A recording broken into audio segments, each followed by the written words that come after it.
हे friends, मैं हूं रामपुल धाकर। DC knowledge में आप सभी का स्वागत है। सारे एग्ज़ाम की तैयारी करने के लिए प्लीज़ इस चैनल को शेयर कीजिए, सब्सक्राइब कीजिए और लाइक कीजिए। चलिए स्टार्ट करते हैं आज का नॉलेज। हेलो दोस्तों, आज का हमारा पहला क्वेश्चन है, हाल ही में किस देश ने आर्कटिक क्षेत्र में रूसी और चीनी प्रभाव को कम करने के लिए ग्रीनलैंड को 92 करोड़ रुपए की आर्थिक मदद देने की घोषणा की है? ए है फ्रांस, बी है जापान, सी है अमेरिका, डी है भारत। इसमें आपका सी आंसर है अमेरिका। क्या हुआ दोस्तों कि ग्रीनलैंड है वो पहले डेनमार्क की कॉलोनी था, वहाँ पर डेनमार्क का अधिकार था। ग्रीनलैंड डेनमार्क का गुलाम था। तो 2009 में ग्रीनलैंड और डेनमार्क के बीच सेल्फ रूल एग्रीमेंट हुआ, जिसके तहत ग्रीनलैंड अब अपने आंतरिक मामले होते हैं उस पे वो स्वयं डील कर सकता है किसी भी देश से। यानी कि अब ग्रीनलैंड स्वतंत्र हो चुका है, बहुत हद तक डेनमार्क का गुलाम नहीं रहा। इसीलिए जब कोल्ड वार शुरू हुआ था तो यूएसए ने वहाँ पर थूले एयरबेस, वहाँ का आर्मी बेस लगाया था ग्रीनलैंड में, ताकि जब कोल्ड वार चल रहा था 1991 तक रूस के बीच में कोल्ड वार चला, तो यूएसए ने वहाँ पे अपना आर्मी बेस स्थापित कर दिया ताकि वह रूस पर निगरानी रख सके और यूरोपीय देशों पर निगरानी रख सके।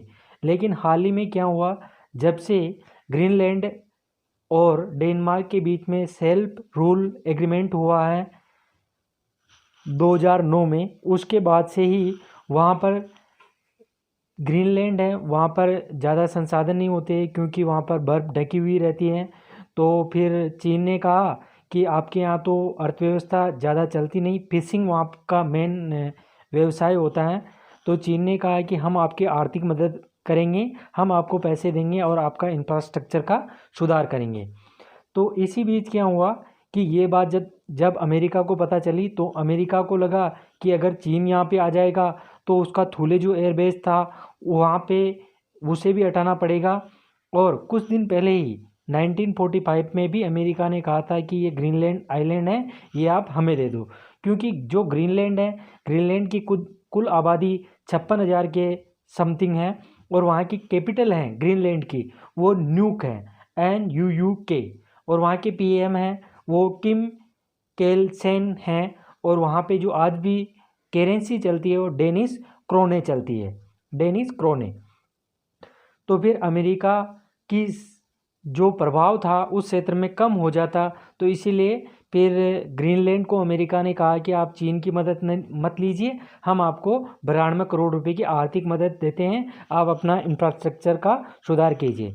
क्योंकि अगर वहाँ पे चीन आ जाता है तो चीन से फिर वो कर्ज देगा चीन ग्रीनलैंड को इंफ्रास्ट्रक्चर डेवलपमेंट करने के लिए, एयरपोर्ट लगाने के लिए। 3 मेजर एयरपोर्ट वहाँ पे स्थापित किए जाने वाला था, एक एयरपोर्ट तो उनकी राजधानी न्यूक में किया जाने वाला था। तो फिर क्या करता है कि चीन, जैसे श्रीलंका में हुआ, हम्बनटोटा जो एयरबेस पोर्ट है बंदरगाह, वो अभी चीन ने लीज पर ले रखा है। तो क्योंकि वहाँ पे इतनी अर्थव्यवस्था मजबूत नहीं है ग्रीनलैंड में, वहाँ पे इंफ्रास्ट्रक्चर का इतना डेवलपमेंट नहीं हुआ है, तो फिर चीन ग्रीनलैंड के भी कुछ क्षेत्र को लीज पर ले लेता, तो फिर चीन वहाँ पर आकर अपना सामरिक प्रभाव स्थापित कर लेता। तो इसलिए अमेरिका ने कहा कि हम मदद करेंगे, आप अपना इंफ्रास्ट्रक्चर का डेवलपमेंट कीजिए। ग्रीनलैंड में यूरेनियम भी प्रचुर मात्रा में पाया जाता है, तो इस प्रकार से सामरिक महत्व और वहाँ के प्राकृतिक नेचुरल रिसोर्सों को उपयोग में लेने के लिए अमेरिका ने उनको आर्थिक मदद दी, और चीन और रूस का प्रभाव भी वहाँ पर कम रहे, इसलिए अमेरिका ने ग्रीनलैंड को 92 करोड़ रुपए की आर्थिक मदद देने की पेशकश की है। नेक्स्ट, राष्ट्रीय पंचायती राज दिवस कब मनाया जाता है? ए है 10 अप्रैल, बी है 18 अप्रैल, सी है 21 अप्रैल, डी है 24 अप्रैल। देखो, इसमें अपना डी आंसर सही है। 24 अप्रैल को राष्ट्रीय पंचायती राज दिवस मनाया जाता है। अब राष्ट्रीय पंचायती राज दिवस 24 अप्रैल को क्यों मनाया जाता है? क्योंकि 1957 में बलवंत राय मेहता की अध्यक्षता में बलवंत राय मेहता समिति की स्थापना की गई, जो प्रशासन के विकेंद्रीकरण पर अपनी राय देने वाली थी। तो उनकी समिति ने 3 स्तरीय प्रशासनिक विकेंद्रीकरण का प्रस्ताव रखा। तो फिर उसे 73वें संविधान संशोधन 1992 में उससे लोकसभा राज्यसभा में पेश किया गया और ये इस प्रकार से 24 अप्रैल 1993 में एक नया अमेंडमेंट एक्ट बना, संविधान का हिस्सा बना। तो इसीलिए 24 अप्रैल से लागू होने के कारण इसे 24 अप्रैल को ही राष्ट्रीय पंचायती राज दिवस मनाया जाता है और इसे सबसे पहले 2010 में मनाया गया था। और अभी जो 24 अप्रैल निकली उसमें हमारे प्रधानमंत्री नरेंद्र मोदी ने कॉन्फ्रेंसिंग के द्वारा जो पंचायतों के सरपंच है, प्रधान हैं, उनसे बातचीत की और उसी समय उन्होंने 2 योजनाएं भी लॉन्च की। पहली योजना थी ई-ग्राम स्वराज पोर्टल। ई-ग्राम स्वराज पोर्टल के द्वारा जो पंचायत होती हैं उसको डिजिटलाइज करने के लिए ये पोर्टल लॉन्च किया गया। ई-ग्राम स्वराज पोर्टल के द्वारा किसी पंचायत में कौन सा कार्य चल रहा है, कौन से विकास कार्य हो रहे हैं और कितने रुपए हैं, ये सारी जानकारी हमें वहाँ से मिल सकती है। और दूसरा स्वामित्व योजना लॉन्च की, जिसके तहत पंचायतों में किस आदमी का स्वामित्व कहाँ तक है, इसका ड्रोन द्वारा इसकी मैपिंग की जाएगी और उसको फिर उनके स्वामित्व का प्रमाण पत्र दे दिया जाएगा। तो इसीलिए 24 अप्रैल को राष्ट्रीय पंचायती राज दिवस मनाया जाता है। नेक्स्ट, हरियाणा के मुख्यमंत्री मनोहर लाल खट्टर ने बताया कि कोरोना वायरस महामारी के बीच राज्य में रिपोर्टिंग करने वाले सभी पत्रकारों को कितने लाख रुपए का बीमा देगी। यानी कि हरियाणा सरकार कोरोना महामारी में जो पत्रकार हैं, अगर उनको कुछ हो जाता है तो कितने लाख रुपए का बीमा कवर देगी। ए है 15 लाख, बी है 10 लाख, सी है 25 लाख, डी है 50 लाख। तो इसमें बी आंसर सही है, 10 लाख रुपए का बीमा कवर दिया जाएगा हरियाणा में जो कोरोना वायरस के बीच में पत्रकारिता कर रहे हैं सभी पत्रकारों को। अब हरियाणा की बात करते हैं। हरियाणा के सीएम हो गए, मुख्यमंत्री हो गए मनोहर लाल खट्टर, वहाँ के गवर्नर हैं सत्यदेव नारायण आर्य और वहाँ की विधानसभा की जो सीटें हैं वो 90 हैं। नेक्स्ट,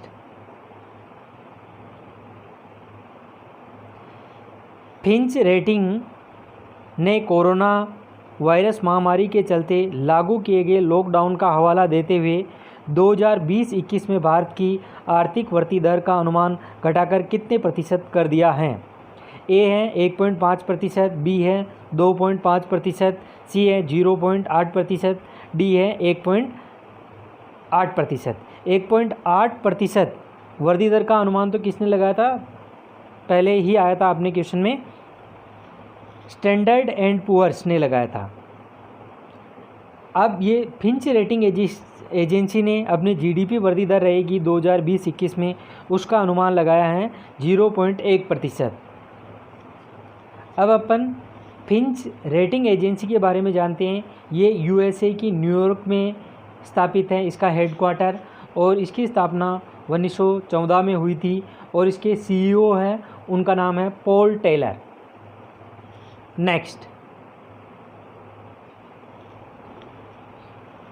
चीन ने हाल ही में विश्व स्वास्थ्य संगठन WHO के लिए कितने करोड़ डॉलर के अतिरिक्त अनुदान की घोषणा की है। A 3 crore dollar, B 2 crore dollar, C 5 crore dollar, D 8 crore dollar. तो इसमें ए आंसर सही है। चीन ने अभी WHO को 3 करोड़ डॉलर की आर्थिक मदद देने की घोषणा की है। पहले भी चीन ने 2 करोड़ डॉलर WHO को दिए थे। अब उन्होंने, क्योंकि अमेरिका ने अभी मना कर दिया था, क्योंकि WHO चीन का फेवर कर रहा था, तो इसलिए यूएसए ने मना कर दिया था कि हम आपको अनुदान नहीं देंगे। तो इसलिए चीन ने कहा कि आप हमारा फेवर कर रहे हो, अमेरिका नहीं दे रहे तो हम दे देते हैं।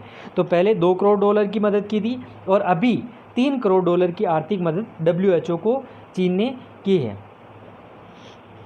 अब WHO की स्थापना कब हुई थी, तो WHO की स्थापना हुई थी 1948 में, और उसका मुख्यालय कहाँ है, तो जिनेवा, स्विट्ज़रलैंड के जिनेवा शहर में WHO का मुख्यालय है।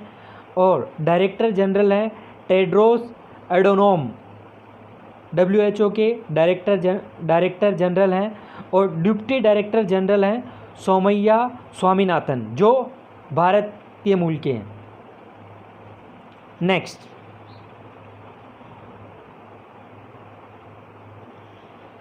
केंद्र सरकार ने कोविड-19 महामारी के कारण सरकार के खजाने पर बढ़ते दबाव के चलते 1 जनवरी 2020 से लेकर किस तारीख के बीच दिए जाने वाले महंगाई भत्ते व महंगाई राहत की किस्तों के भुगतान पर रोक लगाने का फैसला किया है। ए है 1 मार्च 2021, बी है 1 जुलाई 2021, सी है 1 जुलाई 2022 और डी है 1 दिसंबर 2021। तो इसमें अपना बी आंसर सही है, 1 जुलाई, यानी कि 1 जनवरी 2020 से 1 जुलाई 2021 तक जो भी महंगाई भत्ते देने वाली थी केंद्र सरकार, वो और महंगाई राहत की जो किस्तें को भुगतान किया जाने वाला था उन पर रोक लगा दी है। यानी कि 1.5 साल के लिए कोई भी महंगाई भत्ते और महंगाई राहत के पैसे जो कर्मचारी हैं, 48 लाख केंद्रीय कर्मचारी हैं, उनको नहीं दिए जाएंगे, और 65,000 केंद्र सरकार के पेंशनर हैं, उनको भी महंगाई भत्ते और महंगाई राहत की किस्तों का भुगतान नहीं किया जाएगा। नेक्स्ट, किस राज्य के एक महिला नवप्रवर्तक डी वासिनी बाई ने क्रॉस पॉलिनेशन के जरिए अत्यधिक बाजार मूल्य वाले फूल एंथूरियम की 10 किस्मों को विकसित किया है? ए तमिलनाडु, बी असम, सी केरल, डी त्रिपुरा।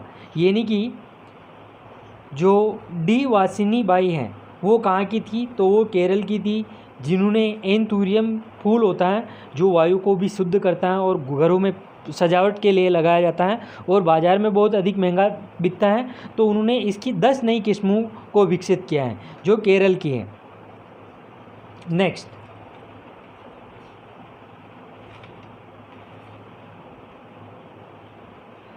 हाल ही में किस देश ने औषधीय उपयोग के लिए भांग की खेती को वैध किया है? ए इंडोनेशिया, बी कंबोडिया, सी लेबनान और डी पाकिस्तान। तो इसमें आपका सी आंसर सही है। लेबनान ने भांग की खेती को औषधीय उपयोग के लिए भी खोल दिया है, यानी कि भांग की खेती उनके देश में लीगली की जा सकेगी। अब लेबनान के बारे में जानते हैं दोस्तों। लेबनान भूमध्य सागर के पूर्व में स्थित एक छोटा सा देश है जिसकी कैपिटल है बेरूत, और वहाँ पर जो करेंसी चलती है वो लेबनीज़ पौंड चलती है, और वहाँ के जो प्रेसिडेंट हैं वो माइकल ओन हैं, और वहाँ के पीएम हैं हुसैन दुबे, वहाँ के पीएम हैं। नेक्स्ट, हाल ही में फीफा के वी विल विन अभियान में किस भारतीय को शामिल किया गया है?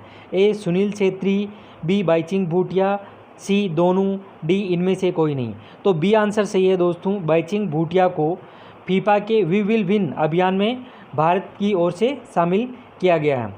अब फीफा की फुल फॉर्म क्या होती है दोस्तों? Federation international D football association. इसके प्रेसिडेंट कौन है?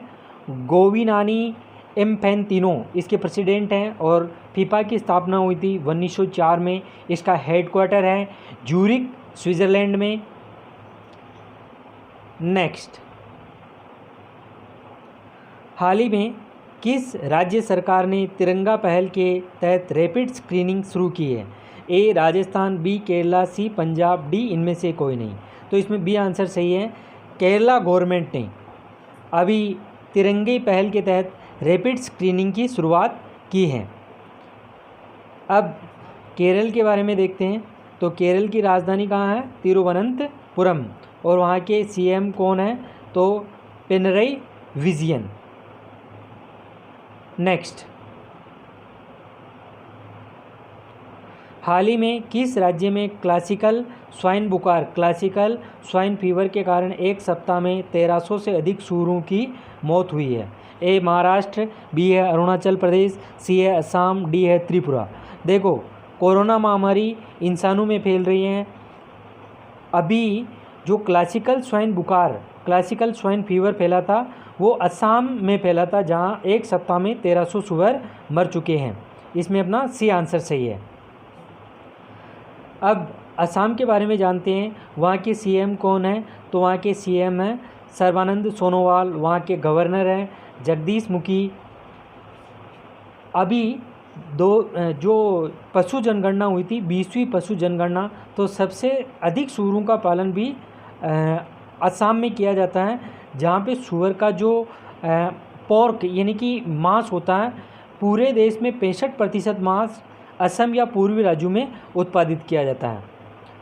असम के विधानसभा में कितनी सीटें हैं? तो असम के विधानसभा में 126 सीटें हैं और वहाँ की कैपिटल है दिसपुर। नेक्स्ट,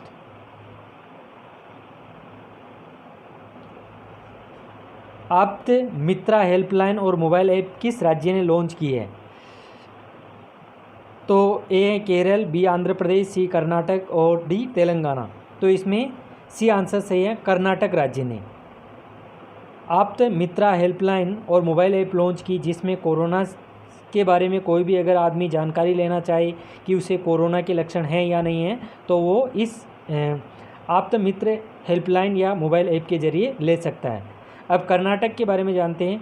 कर्नाटक के सीएम कौन है? बीएस येदियुरप्पा और वहाँ के गवर्नर हैं वजुभाई वाला। और वहाँ के विधानसभा की जो सीटें हैं वो 224 हैं और विधान परिषद भी है वहाँ पे दोस्तों, तो वहाँ पे विधान परिषद की सीटें हैं 75। नेक्स्ट,